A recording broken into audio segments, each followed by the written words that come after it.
Hey everybody, it's Colin Ellis here, and welcome to another episode of Culture and Coffee on Monday, the 20th of September 2021. How are you? How was the weekend? Good. Listen, I'm just going to get straight into it this week. I listened to last week's episode. It took me about 20 minutes to actually get to the podcast itself. It's Culture and Coffee. That's what you guys are listening for. That's what you're here for. Is where's the culture? It's great that you had a birthday, that you survived another year. Well done, you. Good, good, good, good. It's great that you watched The Godfather. Good, yeah, we like that. But can you get to the Culture and Coffee?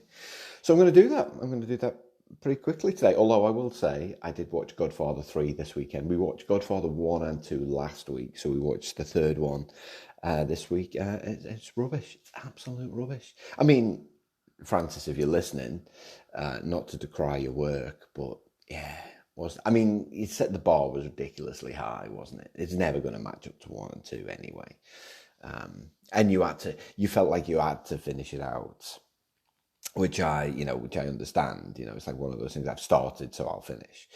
But yeah, so I ended up watching the Lord of the Rings just to wash Godfather 3 out of my system. The first one, the Fellowship of the Ring, and having lived in New Zealand for 6 years, and having been to a number of the places where it was filmed. It's amazing. I mean, even though it's obviously Lord of the Rings, lots of CGI in there, orcs aren't real.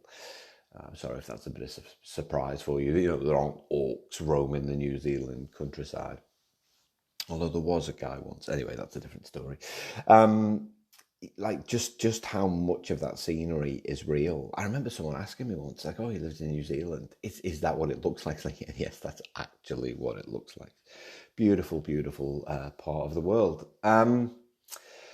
So yes, so let's get straight into it then. This week's coffee is a Guatemala San Martin from Wide Open Road Coffee in Brunswick, Melbourne. Now, Wide Open Road, there's a big the roastery itself and the cafe. It is honestly about a 7-minute walk. Now, I feel like I say that every week with all of these roasteries, and I can't believe just how many there are. Like when I first started doing the podcast, I was like, "Hey, I love coffee. I can't do whiskey and coffee. Well, I could do whiskey and culture. I've mused on that before. That's my other love." But I thought, no, let's do coffee. It was a big part of my life for a long time, and I hadn't realised just how many roasteries are here. So it's a Wide Open Road. It's kind of one of those old rustic, what can I say, like an old rustic warehouse building, which you get a lot of, particularly in this part of the world, in Australia, New Zealand, when you're looking for cool coffee places. They're kind of, it's not run down, but I think you know what I mean. It's fairly rustic, like bare walls, and it's kind of hipster, maybe I don't know. It's the kind of place where it's so cool to hang out. I mean, we're still locked down here, and it's going to be nice to listen to these podcasts one day and go, "Oh, remember the time we were locked down?" And every time, because I travel a lot, and looking forward to getting back to that. When I would come back home and spend any period of time at home, I like to change my environment because I travel a lot, and that would be a cafe where I would just go. I would grab my laptop. I would go and have kind of a coffee. I'd go and have a V60, which they do there, which is like a particular type of coffee where they filter it through, and you pour the hot water through the filter paper, and it's very, very nice. And it's one of those just cool places to hang out. So yeah, so this week's coffee is a Guatemala San Martin from Wide Open Road Coffee. Now, Guatemala, if you don't know Guatemala, it feels like there's lots of countries in Central America. And so if you don't know your geography, it's hard to place them. So Guatemala is kind of sandwiched between Mexico, which is always bigger than you think it is, Mexico. You feel like it's just that like little peninsula between America and the rest of South America. It's actually quite big, Mexico. So it's sandwiched between Mexico and El Salvador, Honduras.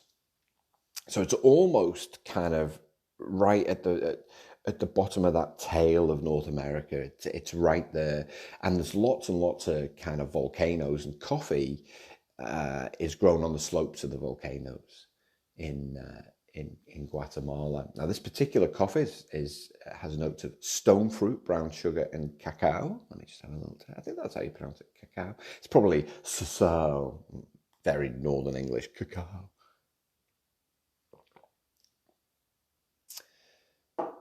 Yes, and very nice it is too.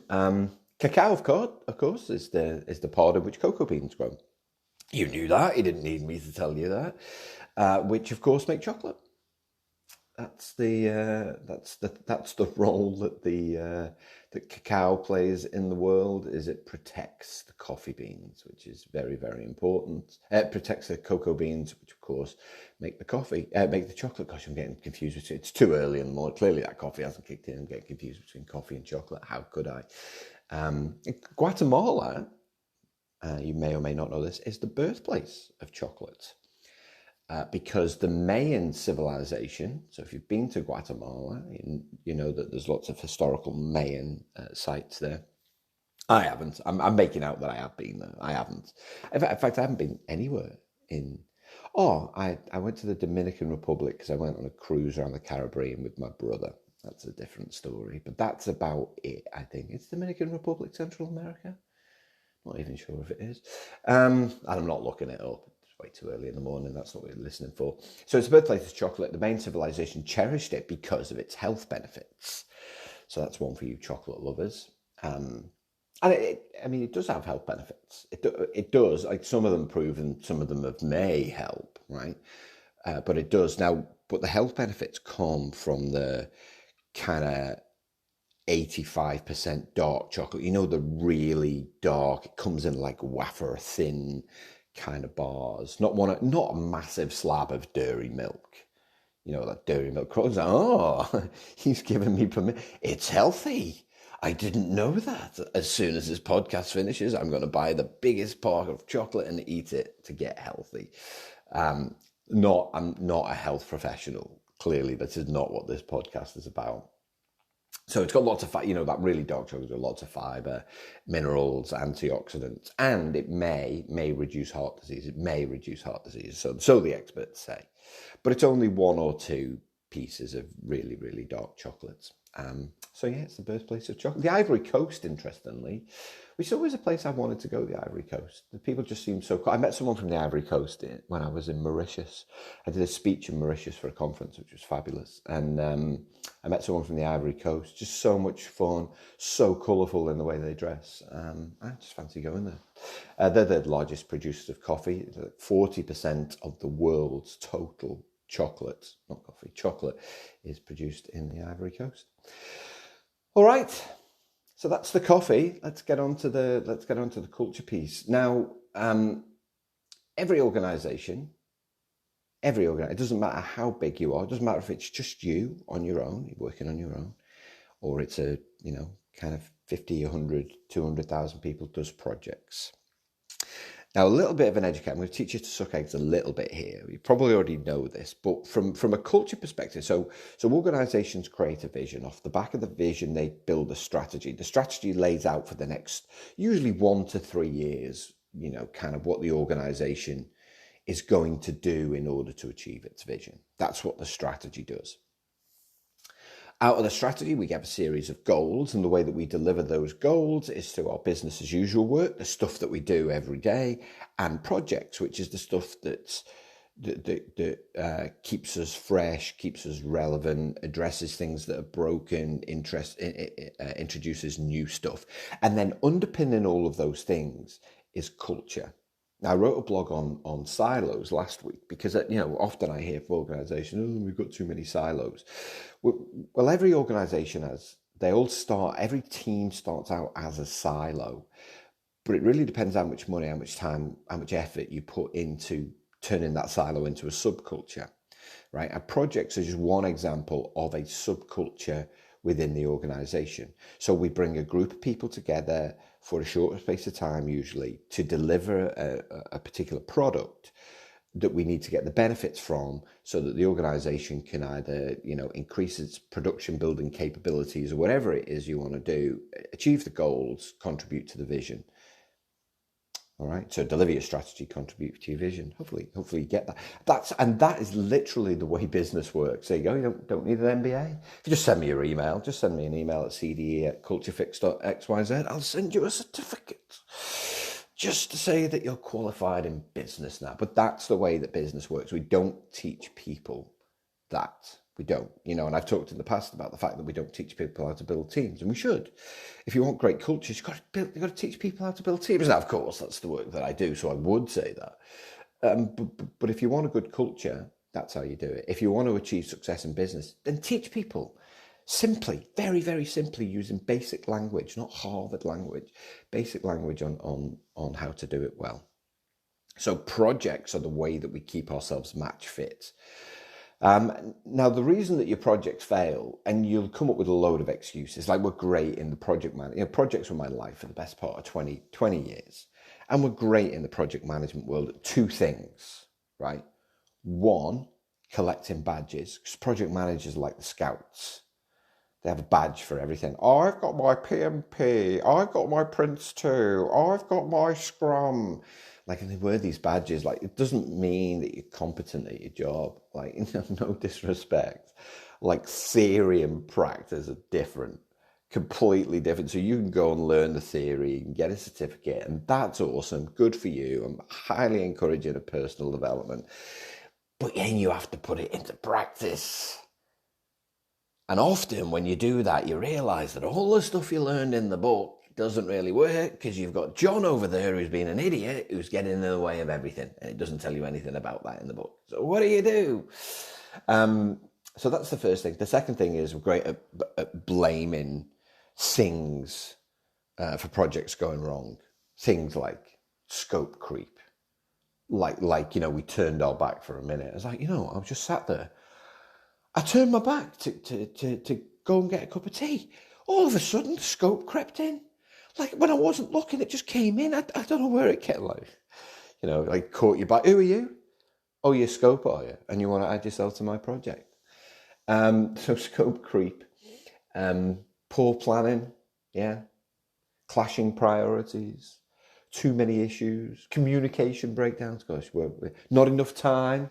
It's a good one. Not enough money. There's another good one. Unrealistic expectations. Any of these ring true for your projects? Unrealistic expectations. We haven't got enough resources. I don't hate many things, right? But I hate it when people use the word resources instead of people, because it's just a way of dehumanizing an issue that we haven't got enough resources. No, you haven't got enough people. Like a table is a resource, a desk is a resource, not a human being. So it's great at coming up with all these excuses. There's only two reasons that your projects fail. I'm going to love this. I'm just going to shortcut the whole thing. Feel free to use this, by the way. There's only two reasons that your project fail, right? Poor project sponsorship and poor project management. That's it. Every reason for project failure that you can give me, I can link back to those two things. Poor project sponsorship, poor project failure, poor project management. The sponsor particularly has a job to do. Next week's blog, so look out for this one, is called Do Your Project Sponsors Know What They're Doing? Because most of them don't. Now, this is not me having a go at senior managers. Well, it is a little bit. It's more me kind of trying to educate organizations in the fact that as soon as you reach a senior management position, it doesn't automatically make you a project sponsor. That seems to be what happens. You seem to get to a position in the hierarchy and they go, okay, well, we're doing this HR project. HR manager, you're now the project sponsor. Or we're doing this production line upgrade project. Engineering manager, you're now the project sponsor of this. It's a completely different role. It's a completely different set of responsibilities from their day-to-day job, which often they don't have. And it's an organization's responsibility to make sure you upskill them such that they understand how to support project managers to deliver. That's the role of a project sponsor. Maybe I'll go into this a bit more in another podcast. But for projects to be successful, you need that person. It's still the number one determinant of project success is a committed and engaged project sponsor. Now, most organizations, certainly the ones that I work with, are doing too many things. I'm not sure that's true with you. It's another reason why your projects fail, is you're doing too much. You're just doing far too much. rather than concentrating on a few things at any one time and doing them really, really well, you're trying to do everything. And I love this phrase. We're trying to build the aircraft while we're flying it. Like that never happened. In like every time that happened, the plane crashed and everybody died. And it's just become a thing where we think that that's okay to do. It's not. There's no such thing as building a plane while you're flying it. Like there's no, we're not going to be able to innovate in the future and make that a thing either. It's just never going to be a thing. So that project sponsor is all important in making sure that there's a good business case, that we understand why we're doing this and why we're doing it now, that we understand the benefits that we get. And then the project sponsor understands that they're the person that has to go and get the benefits from the project once the project's finished. Because projects deliver capability to go and get value and benefits. They don't generally deliver the value themselves. Does that make sense? Hopefully that makes sense. So essentially get to the end of the project, and at the end of the project, you've produced the capability to go and get value. And it's up to the person in the role, usually the project sponsor, to go, it's my job, this is part of my job now, to make sure that we realize the value from that thing. This is why most projects fail. I think KPMG found that only 3% of projects only achieve the value that was expected of them. And it's not that the thing that they installed doesn't have the capability to do so. It's just project sponsors lack the discipline to actually make it happen. Often what's required with any kind of project is a degree of behavior change. And that's the thing that we don't get. I'll definitely talk about change management in a future podcast. Because we don't take change management seriously, because we don't take our projects seriously. Projects are just another thing on someone's plate rather than being a real discipline. I think the Project Management Institute, they produce the Pulse of the Profession report every year. Oh, and if anyone from the PMI is listening, like it's an awesome report. Cheers for doing it. But if you could keep the measures the same every year, that would really help, because then we can see if there's any measurable improvement. They change the measures every year, presumably because the results are really bad. So you can't compare apples with apples. You're always comparing apples with pears. Anyway, we waste $1 million every 20 seconds on projects. It's something insane like that. And it's been that way for the longest time. Like on average, a Standish Group are a firm of consultants who periodically look at project success, and I think they estimated that less than a third of projects are successful every year. I think it's like 33% of projects are successful every year. And that's only improved 4% over the last 20 years, which is so bad.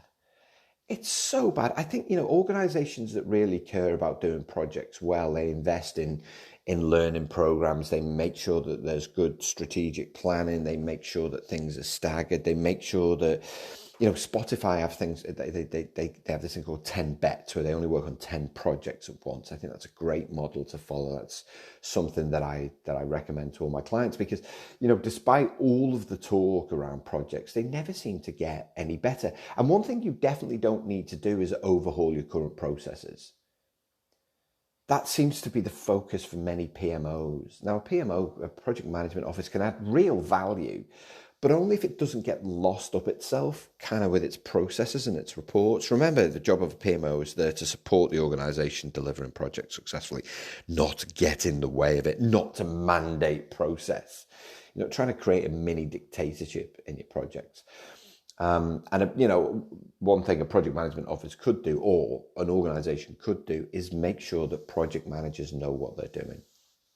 And so that's the other thing I really want you to take from this. Yes, the project sponsorship is important. Yes, senior managers need to have the skills to understand what decisions they need to make, how to be a good steward for the project, and then how to make sure that they get the benefits from it. But project managers, it's their job to inspire and motivate teams on a daily basis, just like it is for any other manager. Inspire and motivate teams on a daily basis to build a plan, to build a team, build a plan, deliver the project. Always in that order. That's the job of a project manager. So they need to be great at team building.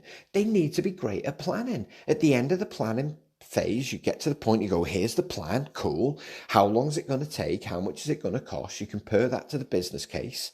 If it's in sync, in other words, if it's if it's not going to cost double what we thought, we go, good. Now we start, and then you start to implement. Otherwise, what you say is, it's going to cost too much. It's going to take too long. Let's not do it. Most organizations literally skip the planning phase and just start. I talk to project managers about this all the time. It's like, don't leave your integrity at the door. It's your job to build a team, build a plan, deliver the project. It doesn't matter the method you're using. And project managers love talking about methods. Oh, we're not doing it agile, we're doing it waterfall. Like, skilled project professionals know how to deliver projects, and they'll say, this lends itself more to more of a agile way of doing things. Let's do it Scrum. This lends itself more to a more waterfall way of doing things. And so project managers really do need to be able to motivate and inspire. It's their job to be really good human beings, to be emotionally mature, to set targets, to set expectation, to hold people to it, to introduce levity and laughter. They're matrix managing, which means they're pulling people with different disciplines from different parts of the organization together. And they really have to create something unique. So your projects fail because of poor project sponsorship and poor project management. And what you need to do is to make sure that you invest time, effort, energy into building learning programs to help both sets of people not only have the technical skills to do the job, but also the emotional skills so that they can motivate, inspire, make decisions, keep the thing moving along, and then go get the benefits such that it contributes to the future success of the business. The best projects ever are a result of the person that leads it and the environment they create for others to be successful. All right, that's it for your podcast today, wherever you are in the world. I hope life is good for you. Remember to hit subscribe, and if you enjoy it, please forward it to other people and ask them to subscribe too.